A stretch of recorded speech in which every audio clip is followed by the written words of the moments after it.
ใ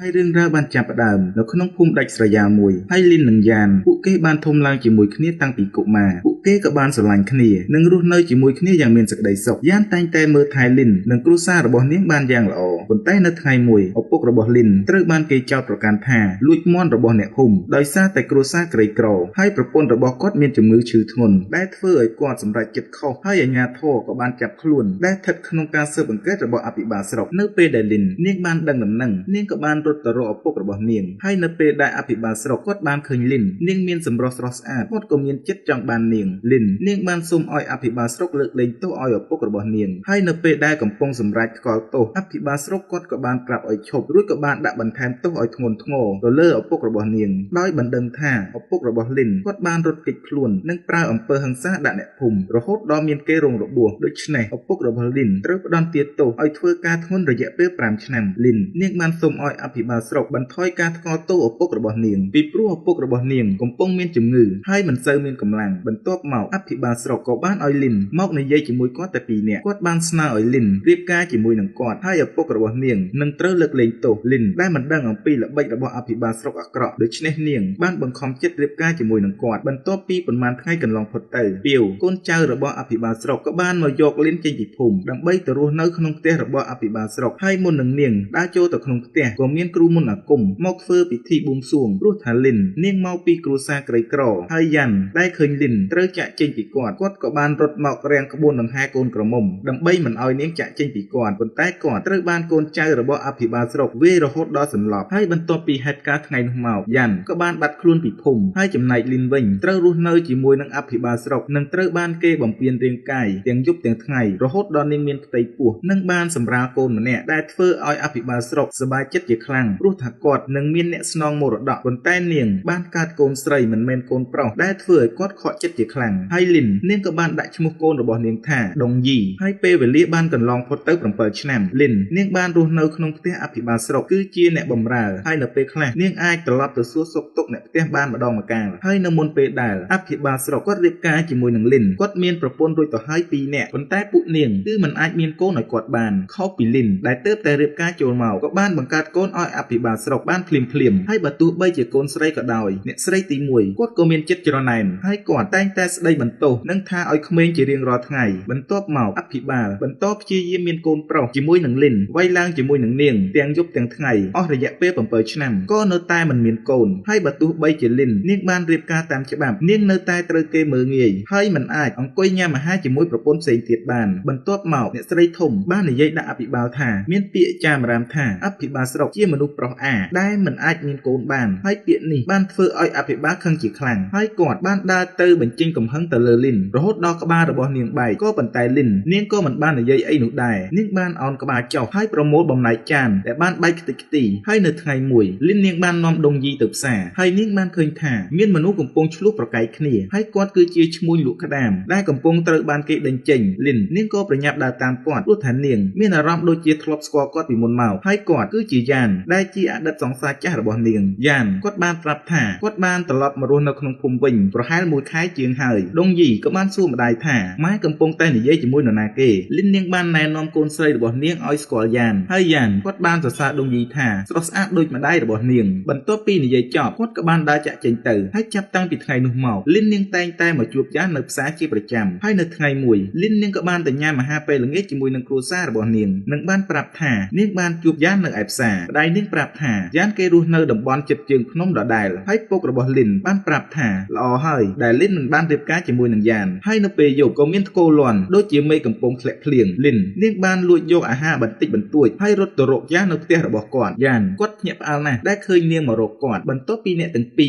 บ้านในยัยสู้สกตกเนี่ยตัวเองตัวเมาลินเนียงบ้านสมโตปีเรื่องแต่บ้านกัดหลังกาปีผมเปิดชนะมนนักบ้านปราบการเปิดแต่งออกอ้อยกอดบ้านดังท่าในไทยหนูเนียงขมิ้นจมเรือยันนับเปยแต่กอดบ้านดังกา ការពិតទើបគាត់មានចិត្តអាណិតនាងហើយក្នុងអំឡុងពេលនោះមេឃក៏រកភ្លៀងខ្យល់ក៏បក់ខ្លាំងបូករួមសេចក្តីស្រឡាញ់ដែលមានឲ្យគ្នាទៅវិញទៅមកទីបំផុតពួកគេទាំងពីរក៏បានញ៉ាំពងទាមន់ហើយក៏បានបង្ហាញស្នេហាដ៏ផ្អែមល្ហែមជាមួយគ្នានៅយប់នោះទៅក្រោយពីយប់នោះមកនៅពេលដែលលីននាងត្រឡប់មកផ្ទះអភិបាលស្រុកលីននាងក៏មានអារម្មណ៍សប្បាយរីករាយនាងទាំងច្រៀងទាំងញញឹមរហូតដល់អ្នកស្រីធំចាប់ផ្ដើមសង្ស័យនាងលីននាងនៅតែបន្តជួបយ៉ាននៅផ្សារជាប្រចាំរហូតយ៉ានចង់ឲ្យនាងនៅរស់នៅជាមួយគាត់ជារៀងរហូតដោយមិនចង់តាក់ទងគ្នាបែបលាក់លៀមប៉ុន្តែលីននាងស្ទើរស្ទាក់ហើយមិនដឹងត្រូវសម្រេចចិត្តយ៉ាងណាបន្ទាប់ពីថ្ងៃនោះមកលីននាងបានសម្រេចចិត្តមិនទៅជួបយ៉ានទៀតឡើយវាបានធ្វើឲ្យយ៉ានមិនអាចទ្រាំបានគាត់ក៏បានចូលទៅរកលីននៅឯផ្ទះរបស់អភិបាលហើយនៅពេលហ្នឹងគេកំពុងតែរៀបចំកម្មវិធីជប់លៀងយ៉ានគាត់ក៏បានបន្លំខ្លួនចូលទៅក្នុងកម្មវិធីហើយក៏បានជួបជាមួយនឹងលីនដែលកំពុងដើរមើលការខុសត្រូវនៅក្នុងកម្មវិធីលីននាងបាននាំគាត់ចូលទៅក្នុងបន្ទប់ដេករបស់នាងយ៉ានបានសួរនាងថាហេតុអ្វីបានជានាងគេចមុខពីគាត់លីនបានឆ្លើយថានាងសូមពេលវេលាបន្តិចសិនយ៉ានយល់ព្រមហើយព្យាយាមបង្ហាញសេចក្តីស្រឡាញ់ម្ដងទៀតប៉ុន្តែអ្នកស្រីទី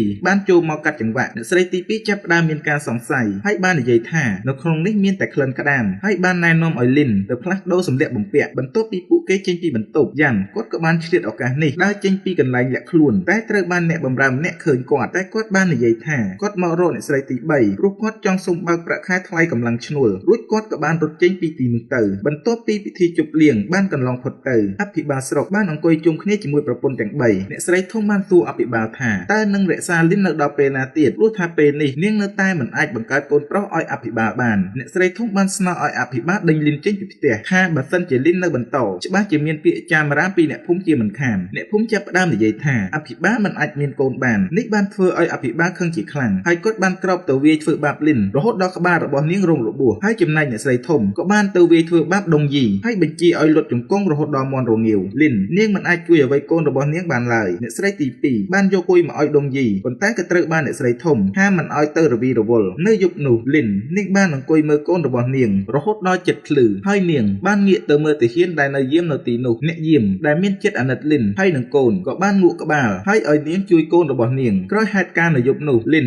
នាងបានទៅរកយ៉ានហើយបានប្រាប់គាត់អំពីរឿងរ៉ាវទាំងអស់ឲ្យគាត់បានស្ដាប់យ៉ានគាត់បានខឹងជាខ្លាំងហើយក៏បានយកពូថៅបំរុងនឹងទៅរកអភិបាលដល់ផ្ទះប៉ុន្តែលីននាងក៏បានហាមឃាត់គាត់ហើយលីននាងនឹងរត់ចេញពីផ្ទះរបស់អភិបាលហើយចង់ទៅរស់នៅកន្លែងដែលមានសុវត្ថិភាពយ៉ានបានប្រាប់នាងថាគាត់ស្គាល់ទីកន្លែងមួយដែលមានដីមានជីវជាតិនិងអាចរស់នៅបានយ៉ាងសុខសាន្តប៉ុន្តែបញ្ហាក្នុងការរត់គេចគឺពួកគេត្រូវការលុយដើម្បីសោកប៉ាន់អ្នកយាមដូច្នេះលីនបានដឹងថានាងត្រូវចាប់ដើមលួចលុយរបស់អភិបាលដែលជាលុយអភិបាលគេប្រវាញ់អ្នកភូមិលីននាងបានលួចយកលុយបន្តិចបន្តួចដោយមិនឲ្យមានការសង្ស័យលុះនៅព្រឹកឡើងនាងបាននាំដងយីទៅផ្ទះឪពុកម្ដាយរបស់នាងហើយចំណែកនាងក៏បានយកលុយទៅឲ្យយ៉ានផងដែរដើម្បីឲ្យគាត់ជាអ្នកសន្សំសម្រាប់រត់គេចខ្លួនហើយនាងបានធ្វើបែបនេះម្ដងហើយម្ដងទៀតហើយអ្វីៗគ្រប់យ៉ាងក៏បានដំណើរការទៅយ៉ាងល្អរហូតដល់ព្រឹកថ្ងៃមួយអ្នកស្រីធំនិងអ្នកស្រីទី2បានឈររងចាំនាងនៅច្រកចេញចូលពួកគេបានសូមពិនិត្យកាបូបរបស់លីនតែពួកគេក៏ឆែកមិនឃើញអ្វីដែរអ្នកស្រីធំបានជេរនាងនិងបានប្រាប់ថាចឹងតើបានអាហារនៅក្នុងផ្ទះចេះតែបាត់ជាប្រចាំ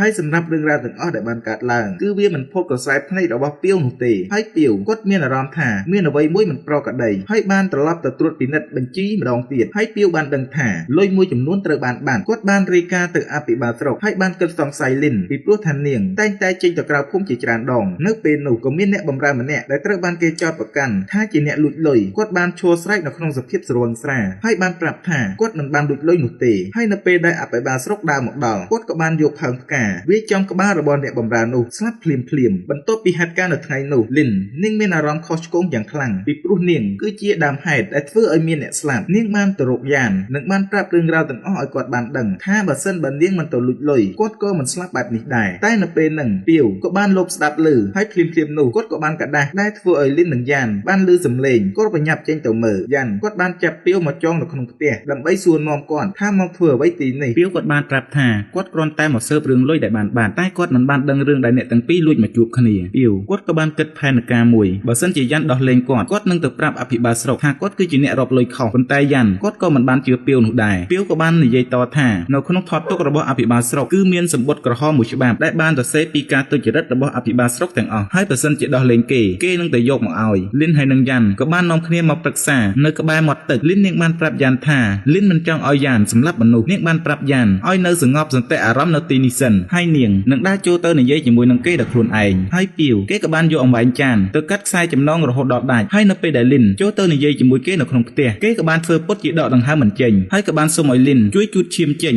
ហើយលីនក៏បានផ្លាត់ស្នៀតនាងត្រូវបានពីវរឹតកតែសំណាងល្អដែលនាងអាចរួចខ្លួនមកបានពីវគេក៏បានយកពូថៅដេញកាប់នាងហើយលីននាងក៏បានស្រែកហៅយ៉ាន់ហើយនៅចុងក្រោយពីវក៏ត្រូវបានយ៉ាន់ចាក់សម្លាប់ស្លាប់នៅនឹងកន្លែងក្រោយមកពួកគេទាំងពីរនាក់ក៏បានជួយគ្នាយកសពទៅកប់លីននាងមានការព្រួយបារម្ភហើយទាំងតក់ស្លុតនិងភ័យខ្លាចបើសិនជាពីវគេបានបាត់ខ្លួនជាច្រើនថ្ងៃច្បាស់ជាមានទាហានរបស់អភិបាលស្រុកចេញស្វែងរកគេជាមិនខានហើយនៅព្រឹកថ្ងៃបន្ទាប់អភិបាលស្រុកបានក៏ហៅលីនចូលទៅជួបហើយគាត់បានណែនាំលីនឲ្យស្គាល់ជាមួយនឹងគៀងដែលជាមន្ត្រីស៊ើបអង្កេតនៅការបាត់ខ្លួនរបស់ពីវនៅពេលដែលអភិបាលស្រុកបានរាយការណ៍រឿងនេះឡើងទៅតុលាការធ្វើឲ្យចៅក្រមបញ្ជូនគៀវឲ្យមកស៊ើបអង្កេតនៅក្នុងរឿងនេះហើយគៀវគេបានសួរលីនថាតើនាងបានឃើញពីវនៅថ្ងៃចុងក្រោយនៅពេលណាលីនបានប្រាប់ថាខ្ញុំបានជួបគាត់នៅលើកចុងក្រោយនៅខែមុនព្រោះភាគច្រើនខ្ញុំនៅតែក្នុងផ្ទះបាយខាងក្រោយហើយភាគច្រើនគឺមិនសូវឃើញគាត់ញឹកញាប់នោះទេតែគៀវគាត់មិនមែនជាមនុស្សធម្មតានោះទេគាត់មានអារម្មណ៍ថាមានអ្វីមួយមិនប្រក្រតីហើយនៅព្រឹកឡើងគៀវបានចេញទៅផ្សារហើយទៅជួបជាមួយនឹងយ៉ាន់គាត់បានសួរយ៉ាន់ថាតើអ្នកធ្លាប់ចូលទៅក្នុងផ្ទះអភិបាលដែរឬទេយ៉ាន់គាត់បានប្រាប់ថាគាត់គ្រាន់តែជាអ្នកលក់ក្តាមប៉ុន្តែ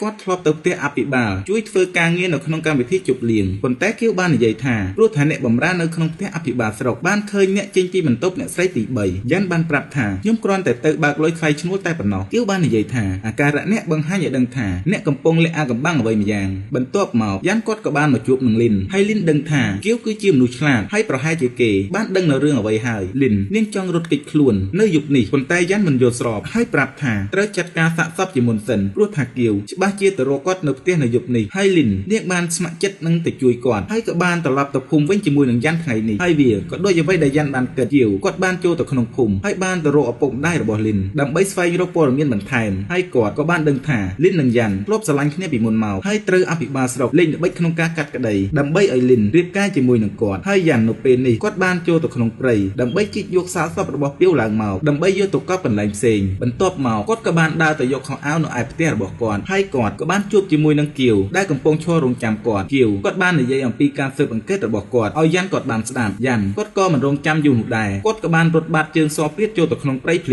ាមគៀវគាត់បានរត់ដេញតាមយ៉ាន់ពីក្រោយហើយបាននិយាយថាអ្នករត់ទៅឲ្យឆ្ងាយទៅទោះជាយ៉ាងណាអ្នកស្រីទី3ក៏ត្រូវតែទទួលទោសយ៉ាន់គាត់បានលើកបែបនេះគាត់ក៏បានដើរចេញមកហើយគាត់ក៏ត្រូវបានចាប់ខ្លួនហើយនាំយកទៅកន្លែងធ្វើទរណកម្មដើម្បីធ្វើទរណកម្មឲ្យគាត់ទទួលសារភាពកំហុសបន្ទាប់មកគៀវក៏បានមករាយការណ៍ដល់អភិបាលស្រុកថាយ៉ាន់គាត់បានសារភាពអស់ហើយព្រោះថាគេគឺជាអ្នករៀបចំផែនការទាំងអស់គេបានលួចចូលមកលួចលុយនៅពេលដែលមានពិធីជប់លៀងហើយក៏ត្រូវបានពីវចាប់បានគេក៏បានសម្លាប់ពីវបំបិតមាត់ចំណែកអ្នកស្រីទី3នាងមិនមានអ្វីពាក់ព័ន្ធនោះទេប៉ុន្តែអ្នកស្រីធំមិនជឿហើយបានប្រាប់ថាពួកវាគឺជាសហายស្មន់នឹងគ្នាច្បាស់ជាលួចខុបខិតគ្នាជាមិនខានគៀវគាត់ក៏បានដើរមកនិយាយជាមួយអភិបាលស្រុកគាត់បានប្រាប់ថាបើសិនជាលីនត្រូវចាប់ខ្លួននាងអាចនឹងនិយាយរឿងអ្វីមួយចេញមកក៏អាចថាបានដូច្នេះរឿងដែលបានកាត់ឡើងកាលពី7ឆ្នាំមុនដែលអភិបាលស្រុកបានធ្វើអ្វីទៅលើនាងហើយបើសិនជារឿងនេះលើកដល់ថ្នាក់លើអភិបាលស្រុកប្រហែលជាមិនរួចខ្លួននោះទេអភិបាលស្រុកមិនមានជំរឿគាត់ក៏បានឲ្យគៀវត្រឡប់ទៅរាយការណ៍ទៅចៅក្រមថារឿងរបស់ពីវត្រូវបានដោះស្រាយរួចរាល់ហើយលីននាងក៏បានដើរមកជូនដំណើរគៀវគាត់បានប្រាប់ថានេះគឺជាដំណោះស្រាយដ៏ល្អមួយព្រោះថាយ៉ាន់គាត់ចង់បានបែបនេះហើយលីននាងក៏បានលួចចូលទៅរកយ៉ាន់នៅក្នុងគុកដោយការសោកប៉ាន់អ្នកយាមយ៉ាន់បានប្រាប់ថាឲ្យនាងប្រញាប់រត់គេចខ្លួនព្រោះថានាងគឺជាអ្វីគ្រប់យ៉ាងក្នុងជីវិតរបស់គាត់ហើយគាត់សុខចិត្តទទួលកំហុសតែម្នាក់ឯងប៉ុន្តែលីននាងបាននិយាយថានាងនឹងមិនឲ្យឪពុកកូនរបស់នាងត្រូវមកស្លាប់នៅទីនេះនោះទេព្រោះថាការពិតដងយីនាងគឺជាកូនស្រីរបស់យ៉ាន់នាងបានមានផ្ទៃពោះមុនពេលដែលនាងទៅរៀបការជាមួយនឹងអភិបាលស្រុកនាងមិនទាន់បានប្រាប់យ៉ាន់ហើយក៏បានកើតរឿងធ្វើឲ្យនាងមិនបានប្រាប់យ៉ាន់គាត់បានលឺបែបនេះគាត់សប្បាយចិត្តទាំងទឹកភ្នែកលីនបានប្រាប់ថានាងនឹងរកវិធីជួយយ៉ាន់ហើយនឹងដងយីឲ្យមានសុវត្ថិភាពនៅយប់នោះនាងបានចូលទៅក្នុងបន្ទប់ធ្វើការរបស់អភិបាលស្រុកដើម្បីរកសិភៅក្រហមដែលមានការកត់ត្រាអំពីអំពើពុករលួយទាំងអស់របស់អភិបាលស្រុកប៉ុន្តែពេលនាងកំពុងរកអ្នកស្រីធំក៏បានដើរមកឃើញនាងគាត់បានសួរថាតើលីនកំពុងធ្វើអ្វីនៅទីនេះលីនបានប្រាប់ថាមានហេតុការណ៍ជាច្រើនបានកើតឡើងដែលធ្វើឲ្យនាងដេកមិនលក់បន្ទាប់មកលីនក៏បានដើរចេញពីបន្ទប់តែអ្នកស្រីធំបានឃើញថាបន្ទប់ធ្វើការរបស់អភិបាលបិទមិនជិតដូច្នេះគាត់មានអារម្មណ៍សង្ស័យហើយក៏បានដឹងថាលីននាងបានលួចយកអ្វីយ៉ាងពិតមែនគាត់ក៏បានចូលទៅឆក់យកសិភៅមកវិញរហូតដល់អ្នកទាំងពីរបានវាយគ្នាទៅវិញទៅមកហើយបានធ្វើឲ្យចង្គៀងធ្លាក់មកខាងក្រោមអ្នកស្រីធំបានប្រើស្នៀតសក់ចាក់ទៅលើលីនបន្ទាប់មកគាត់ក៏បានដើរទៅយកសិភៅលីននាង ងក៏មានឱកាសនាងក៏បានរុញគាត់ចូលទៅក្នុងភ្នក់ភ្លើងហើយនាងក៏បានទៅរើសសិភៅហើយប្រញាប់ចាក់ចេញពីកន្លែងនោះទៅហើយអ្នកស្រីធំក៏បានដេកស្លាប់នៅក្នុងភ្នក់ភ្លើងលីនបានរត់ចេញទាំងរបួសហើយក៏បានមកជួបជាមួយនឹងអ្នកស្រីទី2អ្នកស្រីទី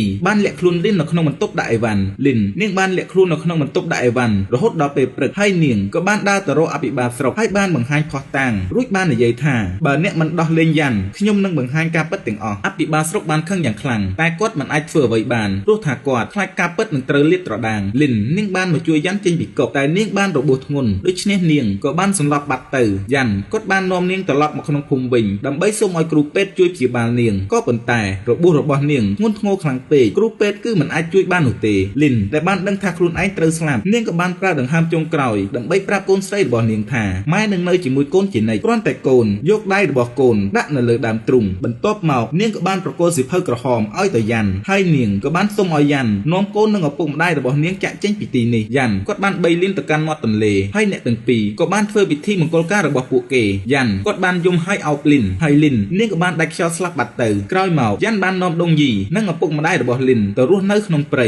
ប៉ុន្តែនៅតាមផ្លូវគេបានជួបជាមួយនឹងទាហានដែលបានតាមមកចាប់ខ្លួនគាត់ហើយនឹងលីនតែលីននាងបានដឹងថានឹងមានរឿងអ្វីកើតឡើងនាងក៏បានប្រាប់ឲ្យយ៉ាន់ប្រគល់ឲ្យទៅអ្នកដែលទុកចិត្តបានដើម្បីយកវាទៅឲ្យគៀវហើយគៀវគាត់ក៏បានលាតត្រដាងអំពើអាក្រក់របស់អភិបាលស្រុករហូតបានចេញសេចក្តីប្រកាសចាប់ខ្លួនអភិបាលហើយចំណែកអ្នកស្រីទី2គាត់បានរត់គេចខ្លួននៅមុននេះបន្តិចចំណែកយ៉ាន់គាត់ក៏បានមើលថែឪពុកម្ដាយរបស់លីនបានយ៉ាងល្អគាត់បានរស់នៅជាមួយដងយីកូនស្រីរបស់គាត់យ៉ាងមានសេចក្តីសុខហើយរឿងក៏បានកាត់បញ្ចប់នៅត្រង់ចំណុចហ្នឹងទៅ